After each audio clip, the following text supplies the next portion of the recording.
నమస్తే welcome to ABC news ముందుగా headlines చూద్దాం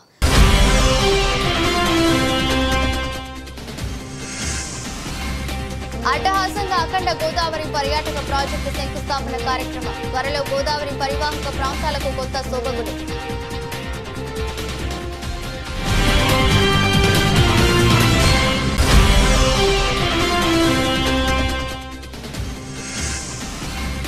కొందమూరు గ్రామంలో వేంచేసి ఉన్న వరాహి పీఠం ఆవరణలో వారాణి గుప్త నవరాత్రి మహోత్సవాలు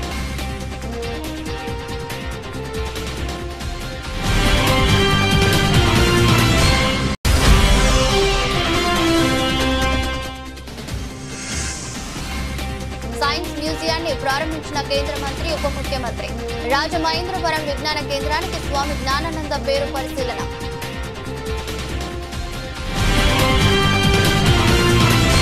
94.44 కోట్లతో రాజమహేంద్రవరంలోని పుష్కర్ ఘాట్ చెంతన కేంద్ర పర్యాటక సాంస్కృతిక మంత్రి Gajendra Singh Shekhawat deputy CM Pawan Kalyan MP Purandeswari మంత్రి కందుల దుర్గేష్ స్థానిక ప్రజా ప్రతినిధులు అధికారుల సమక్షంలో అట్టహాసంగా అఖండ గోదావరి పర్యాటక ప్రాజెక్టుకు శంకుస్థాపన జరిగింది.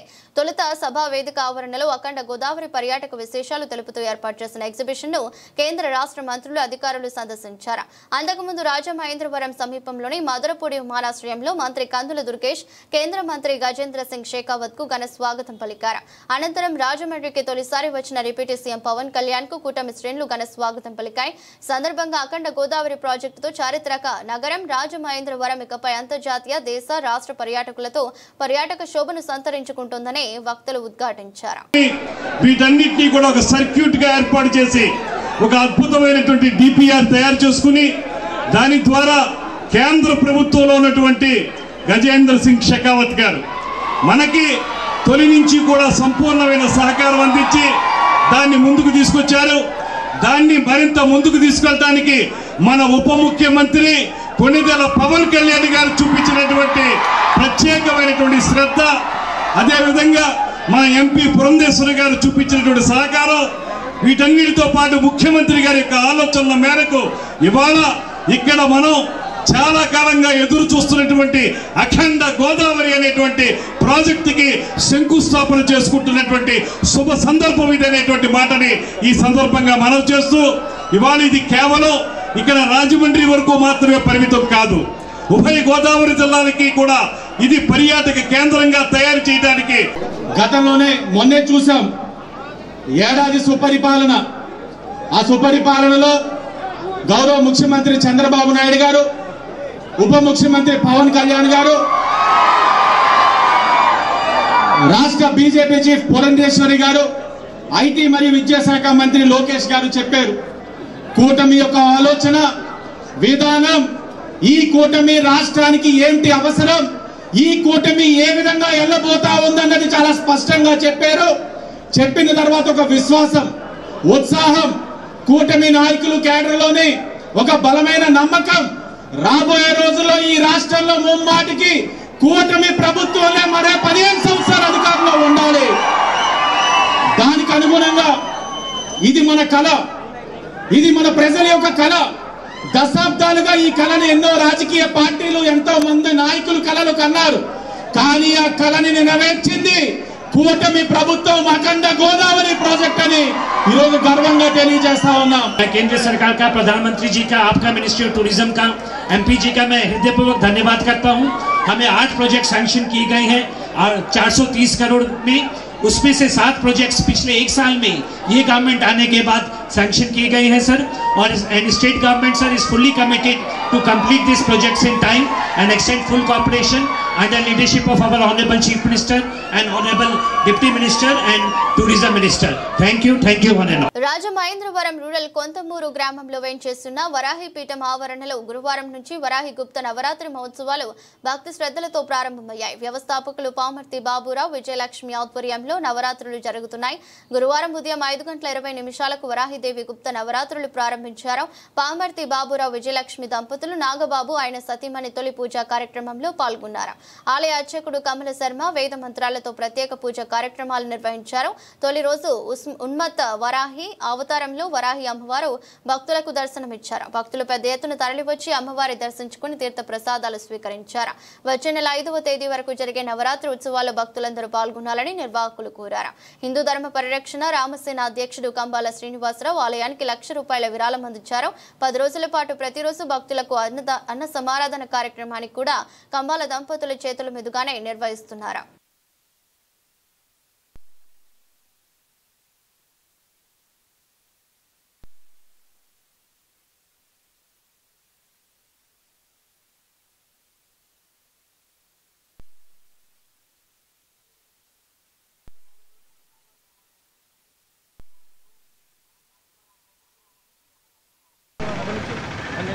రెండు పంచములు ఒక పౌరులు ఈ రోజున అమ్మవారి ప్రతిష్టా కార్యక్రమాలు రోజులు అలాగే ఉంటాయి. కాబట్టి ప్రతి భక్తులు కూడా కార్యక్రమాలు జరుగుతూ ఉంటాయి. కాబట్టి ప్రతి భక్తులు విచ్చేసి చెప్తారు. ఓం వారాహీదేవి నమః. మన కొంతమూరు గ్రామంలో వారాహీదేవి ఆలయం నందు వారాహి గుప్త నవరాత్రులు జరుగుతున్నాయి. ప్రతినిత్యం అమ్మవారికి సామూహికంగా కుంకుమార్చనలు, చండీపారాయణ, శ్రీ సూక్త, దుర్గా సూక్త పారాయణంతో పాటు ప్రదోషకాల సమయంలో కూడా అమ్మవారి కుంకుమార్చనలు, అలాగే ఏవైతే పారాయణలు చేశామో శ్రీ సూక్త, దుర్గా సూక్త, చండీపారాయణలు అన్ని ప్రదోషకాల సమయంలో అమ్మవారికి హోమం జరుగుతున్నది. అలాగే అమ్మవారి వారాహి మూలమంత్ర హవనం, కాలభైరవ హవనం కూడా జరుగుతున్నది. అలాగే గుప్త నవరాత్రుల సందర్భంగా ప్రతినిత్యం ఒక సామూహికంగా కుంకుమార్చనలతో పాటు అమ్మవారికి 108 కలశాల అభిషేకం, ఒకరోజు 1,00,000 పుష్పార్చన, ఒకరోజు 1,00,000 పసుపు కొమ్ములతో అర్చన, అలాగే ఆఖరి రోజున అమ్మవారికి కూరగాయలతో అలంకరణ అనగా శాకాంబరి అలంకరణ. అలాగే ఈ ఆలయం నందు ప్రతినిత్యం అన్నదానం జరుగుతున్నది. మాలలు వేసుకున్న వాళ్ళకి మన యొక్క ఈ ఆలయ కమిటీ మెంబర్లు ఉదయం పూట వడి, మధ్యాహ్నం పూట భిక్ష ఏర్పాటు చేశారు. కావున ఈ యొక్క ఆలయం నందు భక్తులు గమనించి ప్రతినిత్యం జరుగుతున్న కార్యక్రమాల్లో పాల్గొనవలసిందిగా కోరుచున్నాము. అమ్మవారికి ఆషాఢమాస ప్రీతికరం కాబట్టి ఈ యొక్క వారాహీదేవి ఆషాఢమాస ప్రీతి, అందుకు అమ్మవారిని ఈ యొక్క మాసంలో పూజించబడతారు. సైన్స్ రంగంలో విశేష పరిశోధనలు చేసిన ప్రఖ్యాత భౌతిక శాస్త్రవేత్త, పశ్చిమ గోదావరి జిల్లా భీమవరం నియోజకవర్గం గొరగనమూడి వాసి స్వామి జ్ఞానానంద పేరును రాజమహేంద్రవరం విజ్ఞాన కేంద్రానికి పెట్టాలని యోచిస్తున్నట్లు ఉప ముఖ్యమంత్రి పవన్ కళ్యాణ్ చెప్పారు. 15,20,00,000 వ్యయంతో అభివృద్ధి చేసిన రాజమహేంద్రవరం విజ్ఞాన కేంద్రాన్ని గురువారం కేంద్ర సాంస్కృతిక పర్యాటక శాఖ మంత్రి గజేంద్ర సింగ్ షెకావత్, రాష్ట్ర పర్యాటక సాంస్కృతిక శాఖ మంత్రి కందుల దుర్గేష్, రాజమహేంద్రవరం లోక్సభ సభ్యురాలు దగ్గుపాటి పురంధేశ్వరి, ఎమ్మెల్సీ సోము వీర్రాజు, రాజమహేంద్రవరం గ్రామీణ శాసనసభ్యులు గోరంట్ల బుచ్చయ్య చౌదరి, జిల్లా కలెక్టర్ పి ప్రశాంత్తో ఇతర ప్రజా ప్రతినిధులతో కలిసి ఆయన ప్రారంభించారు. ఈ సందర్భంగా ఉప ముఖ్యమంత్రి పవన్ కళ్యాణ్ మాట్లాడుతూ విద్యార్థులలో శాస్త్ర సాంకేతిక రంగాల పట్ల ఆసక్తిని పెంచడానికి ఈ విజ్ఞాన కేంద్రం దోహదం చేస్తుందని తెలిపారు.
రాజమహేంద్రవరం సైన్స్ సెంటర్ బిల్డింగ్ ప్రారంభోత్సవానికి ఇచ్చేసిన కేంద్ర పర్యాటక శాఖ మంత్రి కల్చరల్ మినిస్టర్ శ్రీ గజేంద్ర సింగ్ షెకావత్ గారికి మనస్ఫూర్తిగా ధన్యవాదాలు తెలియజేస్తున్నాను.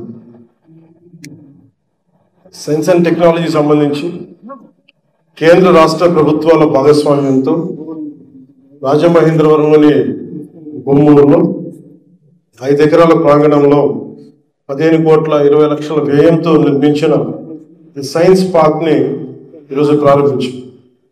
ఇక్కడ ఏర్పాటు చేసిన సైన్స్ పార్క్ ఈ ఫన్ సైన్స్ గ్యాలరీ విద్యార్థులు సైన్స్ అండ్ టెక్నాలజీ పట్ల వారి ఆసక్తిని పెంచేందుకు ఉపయోగపడుతుంది.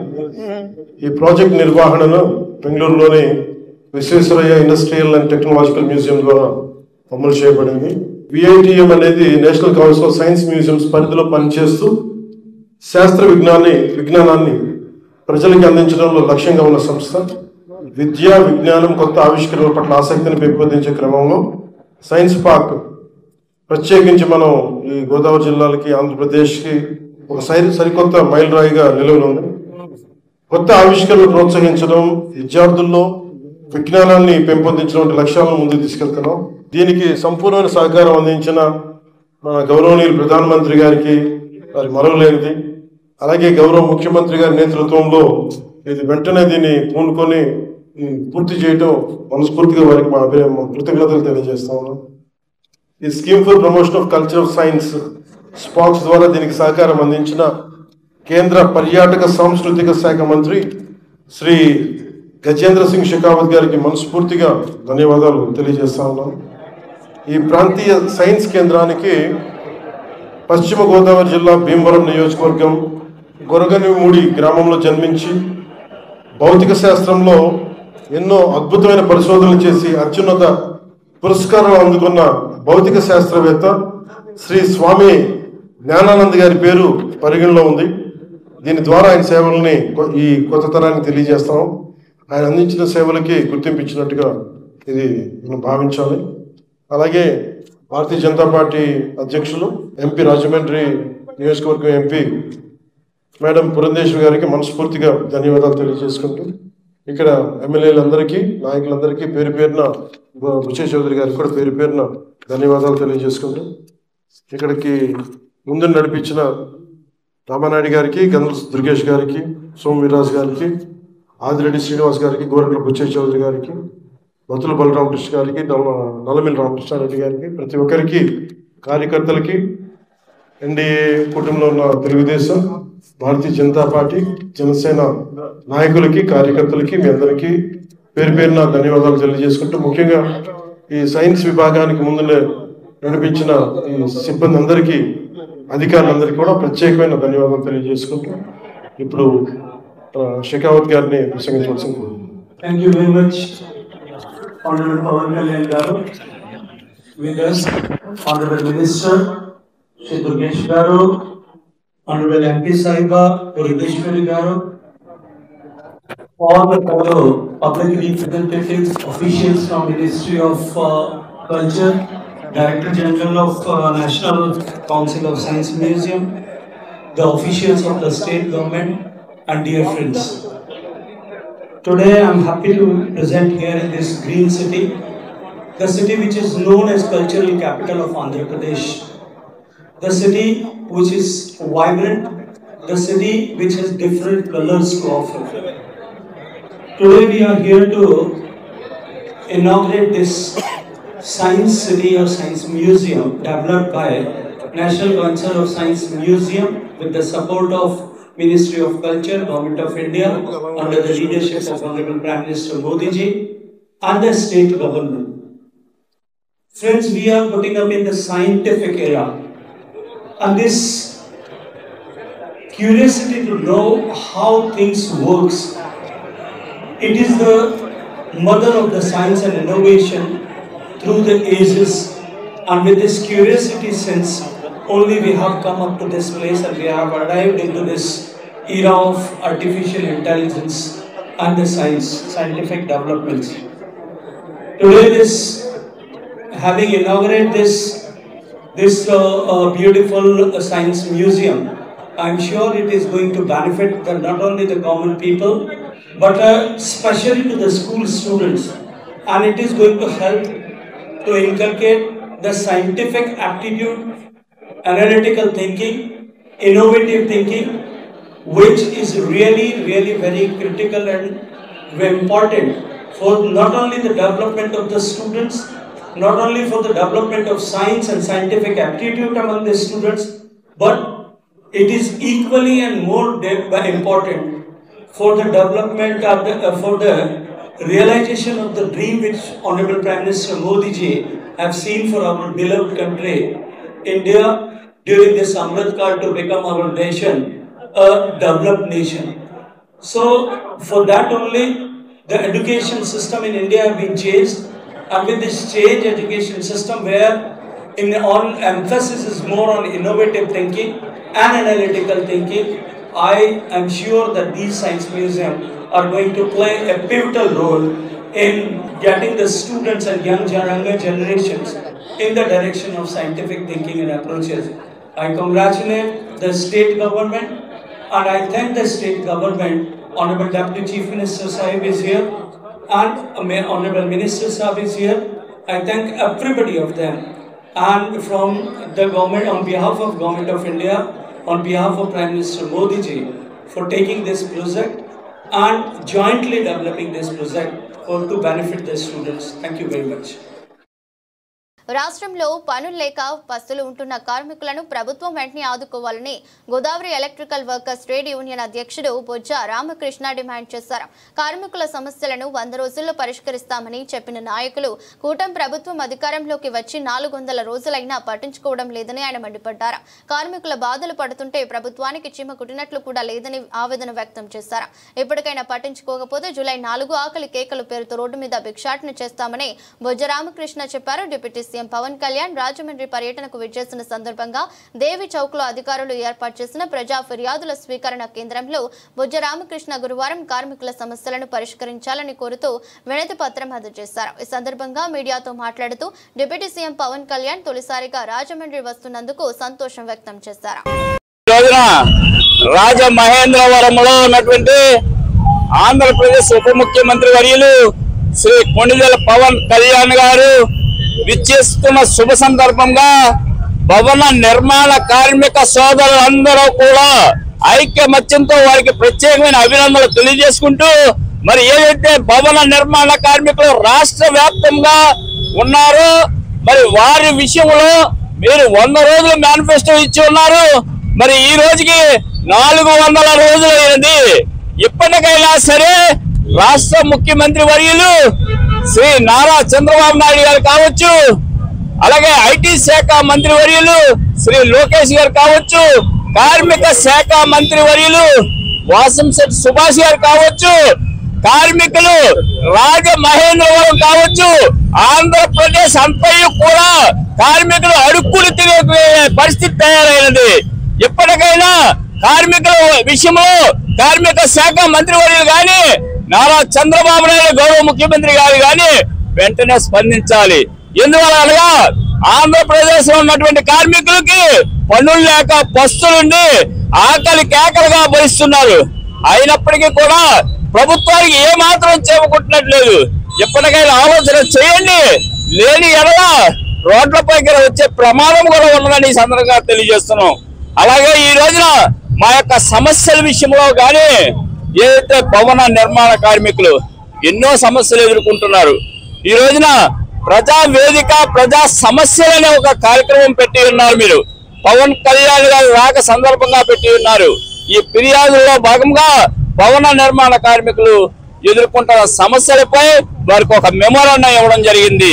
తక్షణం వీటి మీద స్పందించవలసిందిగా ప్రభుత్వానికి డిమాండ్ చేస్తున్నామని సందర్భంగా తెలియజేస్తున్నాం. నా ఎస్సీలు నా బీసీలు అంటూ ఊదరగొట్టిన మాజీ ముఖ్యమంత్రి వైసీపీ అధినేత జగన్మోహన్ రెడ్డి పరామర్శల పేరుతో దండయాత్రలు చేస్తూ దళితుల ప్రాణాలు తీస్తున్నారని, ఆయన యాత్ర పేరుతో సామాన్యుల ప్రాణాలు పోతున్నాయని బీజేపీ రాష్ట్ర అధికార ప్రతినిధి పెద్దిరెడ్డి రవికిరణ్ విమర్శించారు. స్థానిక క్వారీ మార్కెట్ జంక్షన్ లో ఉన్న బీజేపీ కార్యాలయంలో బుధవారం ఆయన మీడియాతో మాట్లాడుతూ దళిత సామాజిక వర్గానికి చెందిన సింగయ్యను అన్యాయంగా పొట్టన పెట్టుకున్నారని, ఆయన కుటుంబం రోడ్డున పడినా ఇంతవరకు కనీసం కనీసం మానవత్వంతో స్పందించలేదని ఆవేదన వ్యక్తం చేశారు.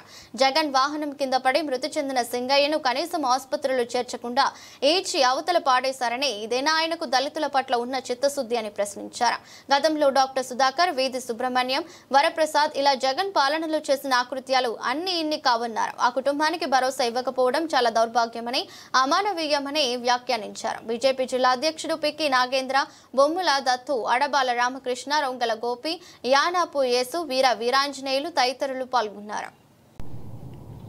ఈరోజు ఒక ముఖ్యమైన అంశం మీ ద్వారా ప్రజల ముందుకి తీసుకెళ్ళటానికి ఈ పాత్రికేయ సమావేశం ఏర్పాటు చేయడం జరిగింది. గుంటూరు జిల్లా వెంగళాయపాలెం చీలి సింగయ్య, ఒక పేద దళిత కుటుంబానికి చెందినటువంటి సింగయ్య తన భార్య మేరీ, ఇద్దరు పిల్లలు సతీష్, మహేంద్ర ప్లంబింగ్ వర్క్ చేసుకుంటూ తన జీవితాన్ని కొనసాగిస్తున్నట్టు వ్యక్తి. వయసు ఇంచుమించుగా జగన్మోహన్ రెడ్డి గారికి ఏ వయసు ఉందో ఆ వయసు ఉంది. అతను చేసిన పాపం ఏంటి?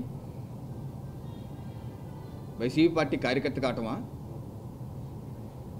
18వ తారీఖు రెంటపాళ్ళ ఏదైతే బెట్టింగ్ యాప్ల్లో బెట్టింగ్లు కాసి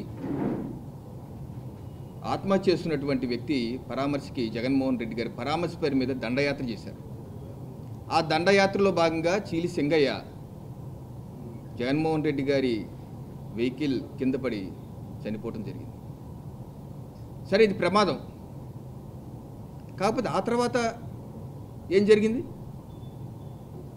మాజీ ముఖ్యమంత్రి గారు కానీ వైసీపీ కార్యకర్తలు కానీ ఎవరైనా సరే ఆ సింగయ్యని ఆసుపత్రిలో చేర్చే ప్రయత్నం చేశారా? ఈడ్చి అవతల పడేశారే. తర్వాత కదా పోలీసులు 108కి ఫోన్ చేసి ఆసుపత్రికి తీసుకెళ్ళింది. కనీసం ఆ తర్వాత అన్నా సరే జగన్మోహన్ రెడ్డి గారు కనీసం సానుభూతన్న వ్యక్తం చేశారా? 18వ తారీఖు నుంచి 23వ తారీఖు వరకు. 23వ తారీఖున జగన్మోహన్ రెడ్డి గారు మధ్యాహ్నం 3:35కి ఒక ట్వీట్ చేశారు. ఒకటి మాత్రం నిజం అంట, ఒకటి మాత్రం నిజం ఏంటి?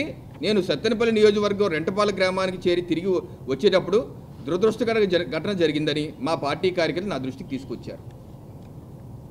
మీరు ఒప్పుకుంటున్నారు కదా 18వ తారీఖు మీకు తెలిసిందని.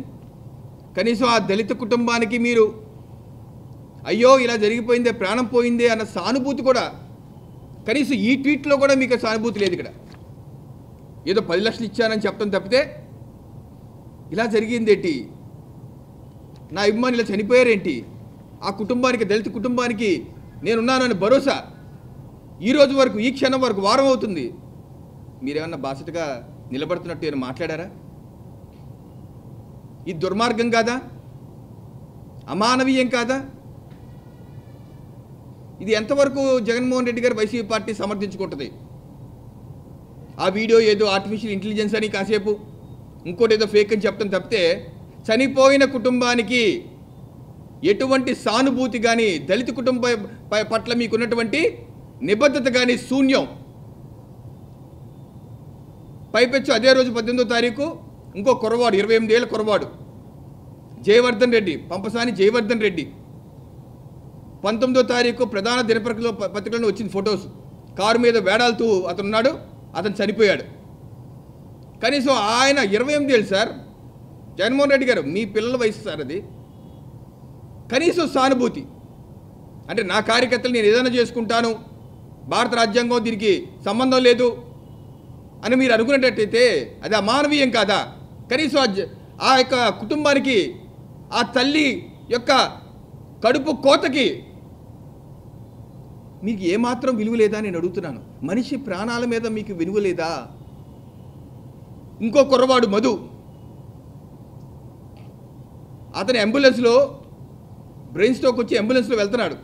మీ యొక్క దండయాత్ర కార్యక్రమంలో ఇరుక్కుపోయి అంబులెన్స్కి వెళ్ళలేక ఆలస్యంగా ఆసుపత్రికి వెళ్ళటం వలన ఆ కుర్రవాడు కూడా చనిపోయాడు. అతని వయసు 24 ఏళ్ళు. జగన్మోహన్ రెడ్డి గారు 24 ఏళ్ళు. ఇలా తల్లుల యొక్క గర్భశోకాలకి మీరు కారణమవుతున్నారే. ఇంకో మహిళ అన్నం నరసాయమ్మ, అన్నం పున్నమ్మ మీ వెహికల్కి ఎడమ కాలు వేళ్ళు ఎక్కేసి వేళ్ళు నుజ్జు అయిపోయినాయి సార్. వేళ్ళు నుజ్జు అయిపోయింది. కనీసం ఇన్ని 3 ప్రాణాలు కోల్పోయారే, ఒక మహిళ పాదాలు నుజ్జు అయిపోయాయే, కనీసం సానుభూతి అన్నా చెప్పే అవకాశం లేదా జగన్మోహన్ రెడ్డి గారు? సంతాపం కూడా తెలియజేయరా? మీకు పట్టదా? మానవీయ కోణం లేదా? నా ఎస్సీలు, నా బీసీలు, నా అక్కలు, నా చెల్లెలను అడ్డంగా జగన్మోహన్ రెడ్డి గారు ఇటువంటి ఘటనలు జరిగినప్పుడు మీ యొక్క ప్రతిస్పందన ఏంటి? మీకు లేదా కుటుంబం, సింగయ్యకి లేదా కుటుంబం, ఎవరికి లేదు కుటుంబం, అందరికీ ఉంది కదా. ఏ కుటుంబంలో ఒక వ్యక్తి చనిపోయినా సరే ఎంత బాధ, ఏది ఎక్కడ మీ ట్వీట్లో కానీ ఎక్కడ కానీ ఇప్పుడు వరకు కనీసం మీ బాధ, పశ్చాత్తాపం కనీసం మీ కార్యకర్తలకి, కాలకేయులు బ్యాచ్లో వస్తున్న మీ కార్యకర్తలకి, రఫా నరికేస్తా ఉన్న మీ కార్యకర్తలకి, రాజారెడ్డి రాజ్యాంగం వస్తున్నాయి చూసుకోండి మీ కార్యకర్తలకి, అడ్డొస్తే తొక్కేస్తా నాకు కొడకలారా అన్న మీ కార్యకర్తలకి మీరు ఇస్తున్న సందేశం ఏంటి జగన్మోహన్ రెడ్డి గారు? వాళ్ళు కూడా ఒక తల్లి పిల్లలే కదా, కుటుంబమే కదా. ఇటువంటి అసాంఘిక శక్తుల్ని మీరు ప్రోత్సహిస్తున్నారే, రేపు వాళ్ళ బతుకులు ఏమైపోతాయి అంటే మీ రాజకీయం కోసం ఆ కుర్రవాళ్ళ బతుకులని ఛిద్రం చేస్తారా? ఇది ఎంతవరకు సమంజసం? గతంలో మీరు ముఖ్యమంత్రిగా ఉన్నప్పుడు ఈ రకంగానే దళితుల మీద దాడులు ప్రోత్సహించారు మీరు. డాక్టర్ సుధాకర్ గారు ఏ రకంగా డాక్టర్ గారు చక్కగా ఉన్నారని డీసెంట్గా, ఆయన చేసిన పాపం ఏంటండి? మాస్క్ కట్టమా? మాస్క్ కట్టినందుకు ఇలా చేస్తారా? ఆయన చావుకు కారణం మీరు కాదా? డాక్టర్ సుధాకర్ గారు దళిత డాక్టర్, వారు చేసిన పాపం ఏంటి? అలాగే కాకినాడ డ్రైవర్ సుబ్రహ్మణ్యం దళితుని చంపేసి డోర్ డెలివరీ చేస్తారా? ఆ ఎమ్మెల్సీ అనంతబాబుని కనీసం మీ పార్టీ నుంచి కూడా సస్పెండ్ చేయకుండా ఈ రోజు వరకు మీతోనే తిప్పుకుంటూ, మొన్న 2024 ఎన్నికల్లో కూడా మీ పక్కనే తిప్పుకుంటూ ఏ రకమైనటువంటి సందేశం మీరు ఇస్తున్నారు? రాజమండ్రి శిరోమండలం కేసు కానీ, దళిత వరప్రసాద్ కానీ వరుసగా మీ ముఖ్యమంత్రిగా ఉన్నప్పుడు కూడా చేశారే. 2024 ఎన్నికల్లో మీకు ప్రజలు పెద్ద గుణపాఠం ఇచ్చారే, అయినా సరే మీరు మారిందేంటి? ఈరోజు ఒక ఉక్రోషం తట్టుకోలేక ముఖ్యమంత్రి పదవి పోయిందని చెప్పేసి కనీసం ఎవరైనా సరే యువత పెడద్రోవ పడుతుంటే ఒక తండ్రిగా, 2 పిల్లల తండ్రిగా, 2 ఆడపిల్లల తండ్రిగా మీ పిల్లల వయసు ఉన్న కుర్రవాళ్ళు అదుపు తప్పుతుంటే కనీసం పితృవాత్సల్యం ఏమన్నా చూపించని జగన్మోహన్ రెడ్డికి ఏ రకమైన మానవీయ కోణం ఉన్నాయని చెప్పి నేను ప్రశ్నిస్తాను. ఈ దుర్మార్గం కాదా? మీలాంటి వాళ్ళు రాజకీయాల్లో ఉంటాక అర్హులా? పైపెచ్చు రఫా రెడ్డి గారు రఫా స్టేట్మెంట్ని మంచిదే కదా, నరుగుతానంటే మంచిదే కదా, ఎవరిని నరికినా సరే ఆ స్థానంలో ఉన్న మీరు ఎవరన్నా సరే, విచక్షణ ఉన్న ఎవరన్నా సరే ఇది తప్పుడు మాటలు అని ఎందుకు చెప్పలేకపోతున్నారు? ఎందుకు ప్రోత్సహిస్తున్నారు? ఆ నరుకుడు కరెక్టే అంటున్న మీరు, మీకును ఐసిస్ ఉగ్రవాదులకు తేడా ఏంటి? ఈరోజు దళితులు వార్తలు ముగించే ముందు మరోసారి హెడ్లైన్స్.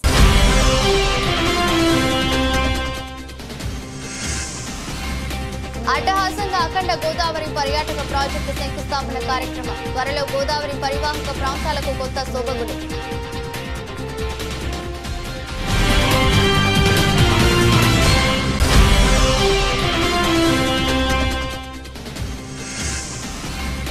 కొందమూరు గ్రామంలో వేంచేసి ఉన్న వరాహి పీఠం ఆవరణలో వారాణి గుప్త నవరాత్రి మహోత్సవాలు.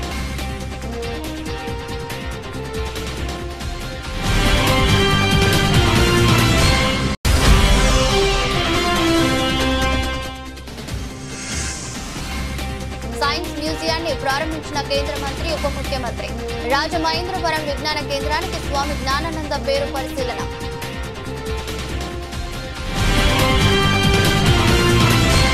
ఇదరస్ట్ బులెటిన్, మరో బులెటిన్లో మళ్ళీ కలుద్దాం. అంతవరకు సెలవు, నమస్కారం.